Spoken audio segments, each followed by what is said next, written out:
Hello, and welcome to the Community IT Innovators Technology Topics Podcast, where we discuss nonprofit technology, cybersecurity, tech project implementation, strategic planning, and nonprofit IT careers.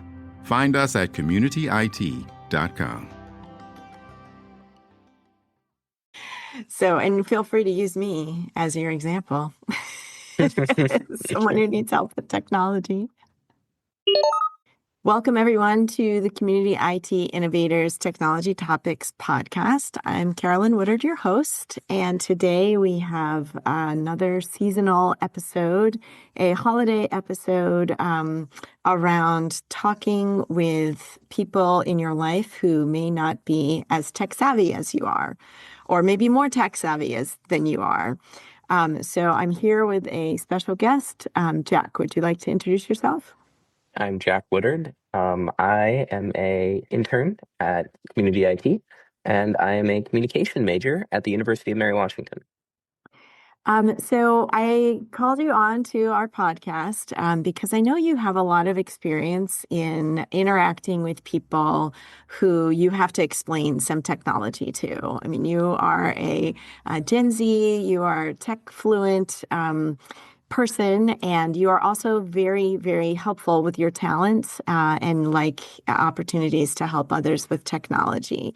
One of the things that you have done in this realm is you created a program at the local public library called Tech Time. So would you like to talk a little bit about how did you get the idea for that, and how did you create that project, and what did you do? Yeah, so that was a project I really enjoyed. I kind of saw a need in the community that I lived in, that there were a lot of people who could really probably use some of that extra help or someone to just walk them through things, because either they didn't have immediate relatives that could help them, or they didn't live nearby enough to be able to provide that help that they needed. So I saw an opportunity there. I worked with my local library and 4-H to set it up, which was a challenging but rewarding process. And then I got right to it, helping.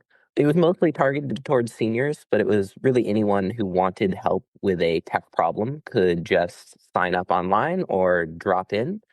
And I had a table, and I would walk them through whatever problem they were having and try and solve it for them. So can you share a couple of anecdotes without naming names of the types of problems that people brought to you and how you helped them? Yeah, so there's kind of a couple wide buckets of sort of problems that you'd run into. One of them was, I don't know anything about technology at all. I just got a smartphone, or I've had a smartphone for some time and not used it. And I need someone to show me how it works because I need to call my grandkids or my son or my daughter or whoever. I need to be able to use this phone. And that was one large group of people. And in some ways, they were kind of the easiest to work with because they had no base foundation knowledge of how a smartphone works whatsoever, which meant you're kind of starting from scratch, which can be difficult, but it also meant that you have sort of the opportunity to set them along the right path and get them going, give them a good foundation to work off of, which can be really nice. Then the second large bucket was kind of, I know how to use technology, kind of, but I'm having a more specific issue, maybe with a specific app or program, something like that, website. I can't get into something. I forgot the password and I need to reset it and I don't know how to do that. Something along those lines, right? One of the most common complaints that I would group in this was, I can't get into my Facebook and I really need to get into my Facebook. So people that have some experience with technology, but aren't super confident and need a little bit of coaching, usually with one specific area that they're having trouble with. And this group was pretty easy to work with as well. There could be some problems sometimes where they were doing something in like a weird or less ideal way of doing it, where you had to be like, here's a better way of doing that. And sometimes they're kind of resistant to that. And then the last big group was, I am confident with technology. I am having this one really weird specific issue that I need someone else to talk about it with. Oftentimes this would happen with more complex like work applications like Word, PowerPoint, a lot of stuff within the Office suite.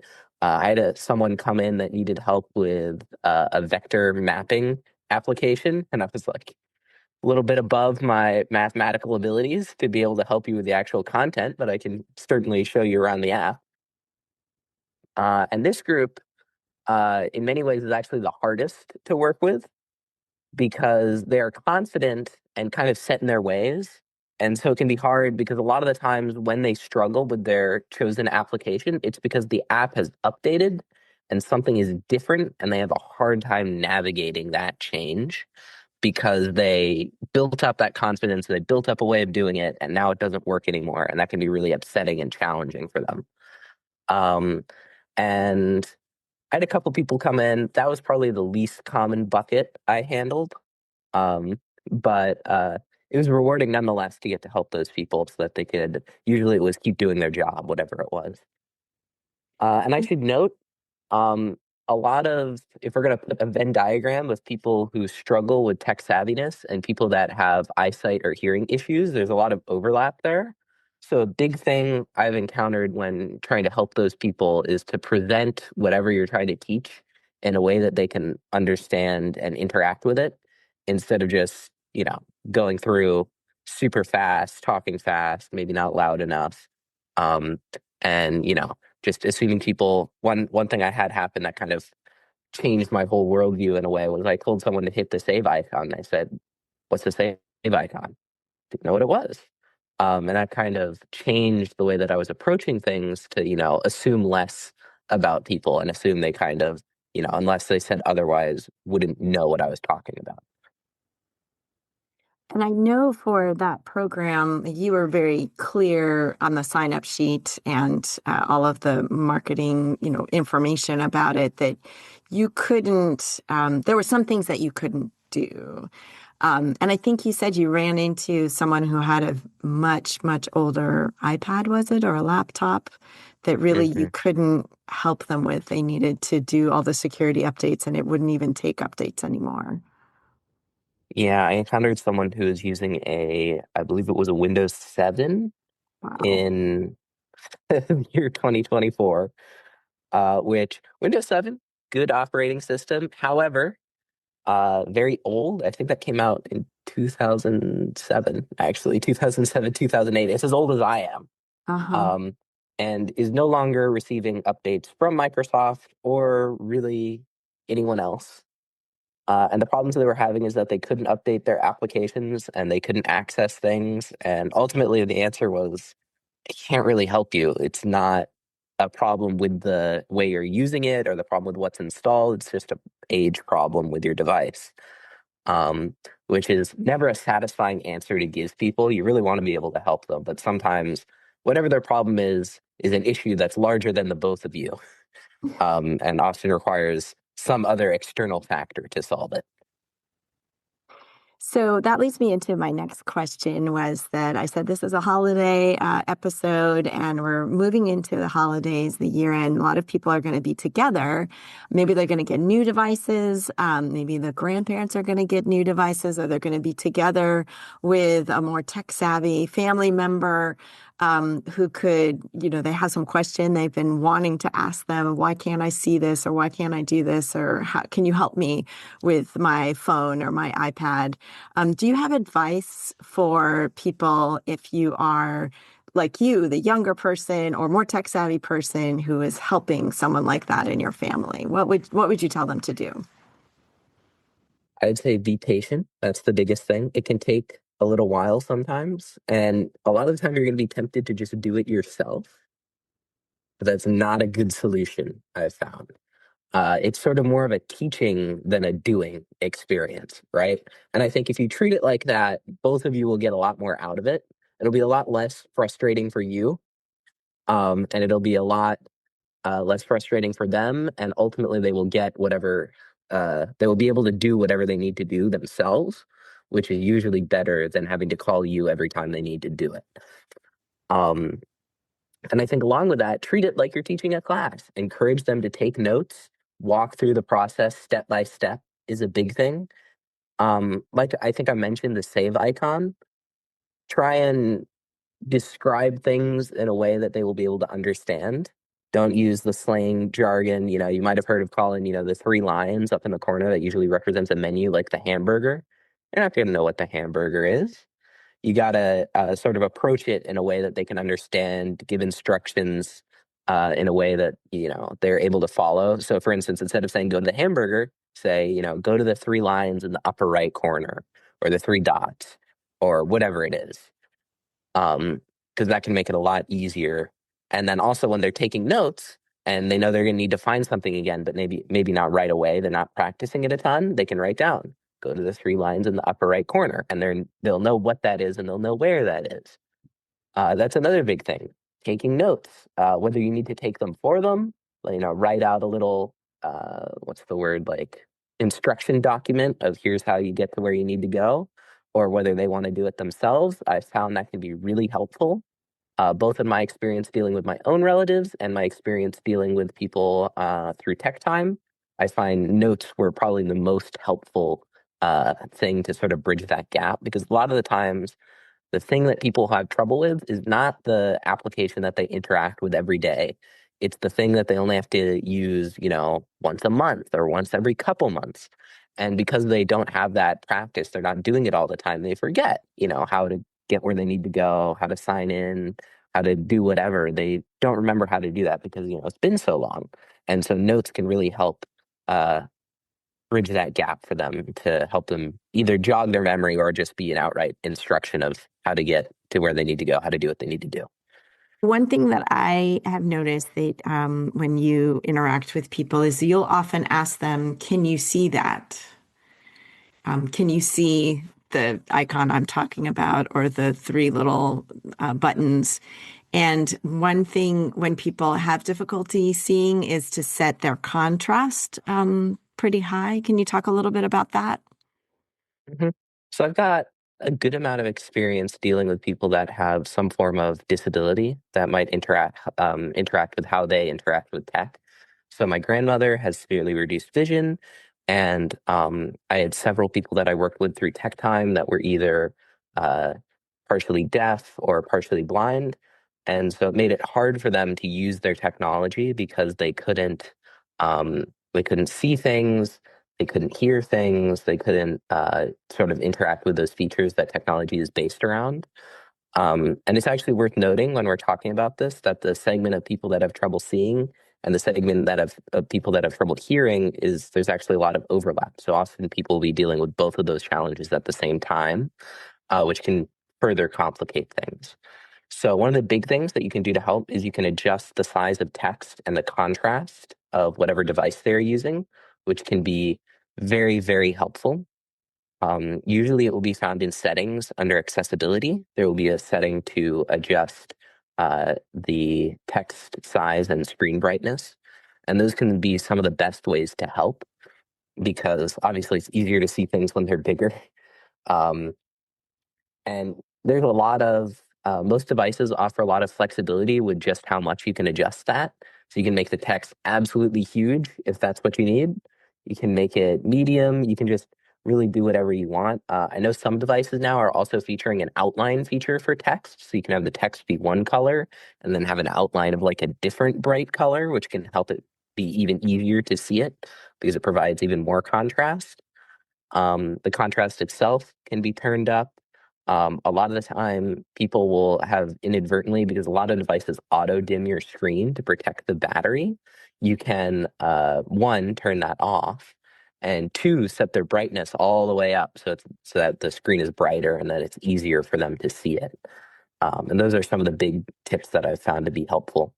Additionally, for people who have maybe hearing challenges and are also perhaps using something like a screen reader to make it easier for them to interact with tech, a lot of hearing aids, especially modern ones, offer the ability to hook them up directly to your phone so that those accessibility features will function in conjunction with the hearing aids, which can be very helpful for some people. So you were talking about you as the person who's more tech savvy, giving assistance. And I know that sometimes people who are having trouble with tech get very frustrated. They might lash out a little bit. They feel stupid. They feel like they ought to be able to understand it. And so they can really like lose a lot of confidence in themselves, and in addition to being so frustrated. So what are some ways that you would give people advice to interact with you when they're having a tech problem? I think a big thing is that hopefully the person that you're working with will be understanding. And I think the biggest thing is that it's okay to be frustrated. A lot of things, a lot of applications, everyone is trying to force you into a digital space, and you may not be comfortable with that, and that's okay. More and more, everything is online. Your banking, your email, your phone calls, everything has to be Your through the internet, TV. and that can be really bewildering and hard, especially if you've gotten used to doing it in a different way. I had a person that came to Tech Time that they exclusively wrote letters and used their landline phone, and they had never used a smartphone before, but their son-in-law had gotten them one so that they could stay in touch and be able to call their grandkids and do all of that stuff. And it was really frustrating for her to have to sort of relearn these skills that she thought she already had down. She had them in the bag, and now she had to relearn everything, which is really hard and really frustrating. Um, and hopefully, the person that you're working with will understand that. And if they don't, kind of try and communicate that to them. Be like, I'm sorry, I'm getting frustrated with this. It's really hard to have to relearn these skills that I felt confident in before, but now I've had to move to a different medium that I don't feel quite so comfortable in. I think a lot of people who have lower tech savviness also are very worried they're going to do the wrong thing. They're going to they like have absorbed the idea that everyone's out to get them. There are lots of scams out there. There's lots of people trying to take advantage of you. And especially if you can't see very well or you don't totally know how to use an app, you could be very afraid that you're going to do the wrong thing, but then you also want to participate. You don't want to miss out on calling or Hmm. texting with your kids or your colleagues or your friends. So that's something good to take into account too. So I wanted to kind of move a little bit from the personal realm. So if you're home for the holidays and interacting with someone in your family around technology and learning something new or setting something up, and I wanted you to maybe think about someone on the staff of a nonprofit who is an IT director or more tech savvy than others. Maybe they're the accidental techie, or maybe there's always someone in an office that everyone turns to. They're like, oh, you know how this works, or you've started using AI. Can you teach me something? You use Excel all the time, and I have to do this thing, and I don't totally know how to do it. If you are that person, the IT director or the accidental techie, and you want to help improve the tech savviness of your staff around critical systems like cybersecurity, do and don'ts, or how to use file sharing effectively if they're using Google Drive or if they're using Microsoft SharePoint, and there's all those ins and outs of like how we save things and how we share them and work on them together. Do you have some advice on how to meet those people where they are if it's a staff member, not a family member? I think the biggest thing for mastering any skill, and this goes for tech as well, is kind of the practice makes perfect adage. Um, I think you obviously need to train them, but I think make the training fun is a big thing and make it something that's regular. Because if you just show someone how to do something one time and just have them prove that they can do it one time, they're probably going to forget if they don't do it again right away. So I think the biggest thing is just have a practice makes perfect attitude and have regular check-ins with them. Be like, hey, how's it going? Is everything with this working all right? Is there anything I can help you with? You need me to show you how to do it again? Just have that attitude of it might take them a while to get it, but they will if they keep practicing it. And I think that's kind of the attitude to have is you're not going to get it right the first time. But if you keep coming back and meeting them where they're at with whatever they need help with, because sometimes it won't be, I don't need help with the whole thing. I'm just stuck on this one step. Or maybe they do need help with the whole thing and they're not just stuck on one step. So have open communication with them and have that attitude of there's no rush to get it done right now. Let's work through this and get you to a place where you're comfortable. Yeah, I like that. Some people say like there's no dumb questions. Like just make sure you're a Hmm. person that people can ask what they might think of as a dumb question because often you'll uncover like a whole like you thought they were doing it one way and they're doing it this other way. And I think especially Microsoft gives you so many different paths to accomplish the same thing in Excel or Word or PowerPoint that it's like you said, people build up a way that they do it, a path that they know from when they log in to when they do the thing, and they always do it that way. And then there's an update and something changes, and you need to figure out, learn the new way to do it. But I think it's true that once you have those pathways, like if you can teach someone, quote unquote, the new way that they're doing it, often, well, I think 90% of the time, people will do it that way from then on. Like they know, oh, this is the way I'm Hmm. supposed to do it. So you can use that to your advantage too. Yeah, I'm actually going to touch on the idea of like things updating and there being a new way. Something I don't see a lot of people talking about is keyboard shortcuts as a way to do things instead of navigating through complicated menus. I love keyboard shortcuts personally, but I think they can also be a really great way to help people bridge that gap of knowledge because oftentimes instead of having to navigate like three different menus and knowing where to click and like now there's a drop down and it used to be just a click out and whatever. A lot of the times there will be a keyboard shortcut for that function that stays the same and doesn't change. Yeah. And it's also very easy to write those buttons down on a note that they can stick to their monitor or wherever they need it so that if they need to know how to do that thing, they know how to do it, right? Like, for instance, find in page. Instead of having to click through, three different buttons in your browser, it's Control F Yeah. or Command F if you're on Apple. Yeah. Um, and that hasn't changed, and it's probably not going to. Yeah. So that can be a really great way of helping people to uh, find a way that they can do it, and then that way stays the same for them because they're always updating applications, but generally keyboard shortcuts are pretty static. So I find they can be a helpful way to give people a method that they can just keep following and won't have to mess with. Well, and I think even in the bigger picture, that touches on something that I know that you do and have helped me do, which is if it's an app that you use all the time, that goes on maybe your homepage, like the way you arrange things of something that you're going to need a lot. Maybe you put it in a folder that's the folder that almost everything you use all the time is in. And there's an organization and that it's easy to find the things that you need to use there.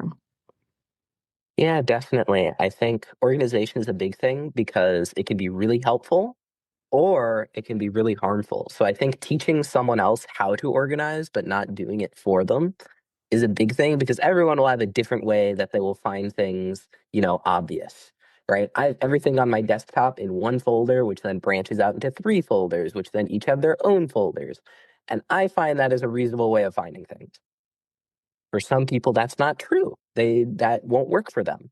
So show people the options that they have to organize because I definitely agree it can be super helpful, especially on like mobile devices like the homepage on your phone or the I forget what it's called, the bottom bar where you can put like three or four apps. That can be super duper helpful for people to just always have it there and they don't have to swipe through, multiple pages of apps trying to find what they want. They don't have to look through a bunch of folders. It's just right there.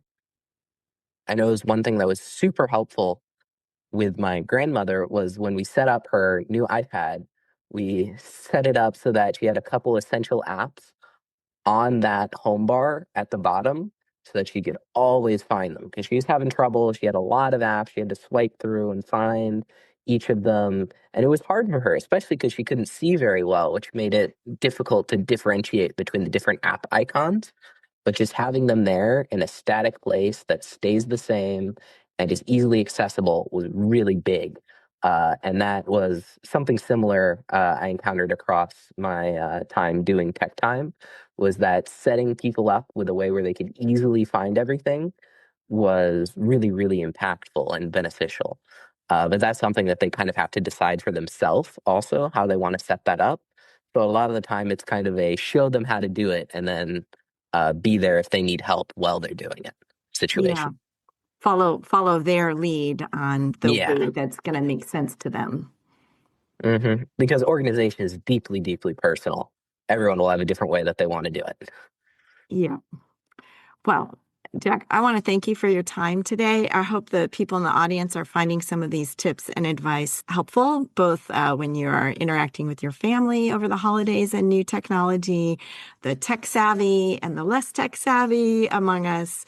I hope you can meet each other where you are.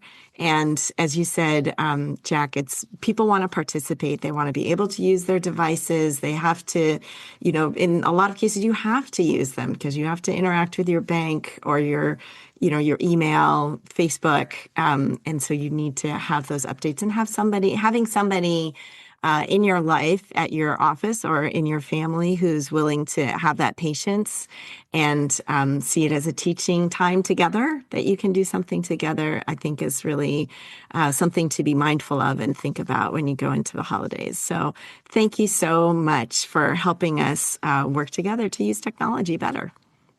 Yep, no problem. Thank you for having me. Community IT does these free webinars and podcasts for our community, and we love sharing our knowledge and experience. If you have more questions or are having trouble with your IT at your nonprofit, please get in touch with us on our website, www.communityit.com, so we can start a conversation or schedule an assessment. Downloading any of our free resources there will get you signed up for our webinar reminders, and you can attend our next webinar in real time and ask our experts your own questions. If you love podcasts, please subscribe and leave us a rating to help others find this leadership resource for nonprofits.